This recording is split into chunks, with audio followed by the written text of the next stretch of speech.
About a former Carolina Beach police officer now accused of plotting a mass shooting. There are reports tonight Christopher Gillum was not just planning a massacre in New Orleans, but that he wanted to do harm to black people. According to WRAL in Raleigh, Burlington police said they started working with the Alamance County Sheriff's Office on Wednesday after Gillum's family reported him missing. His family also reportedly told authorities he was a danger to himself and to others.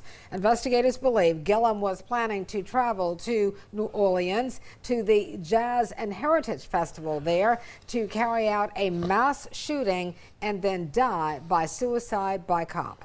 But before he got to Louisiana, authorities in Florida used a license plate reader to track him down. Police say they found weapons and hundreds of rounds of ammunition in his hotel room.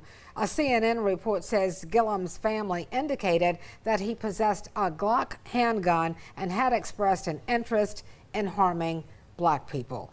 Gillum is being held in the Okaloosa County Jail in Florida without bond. He is expected to be extradited to Louisiana to face a charge of making a terroristic threat.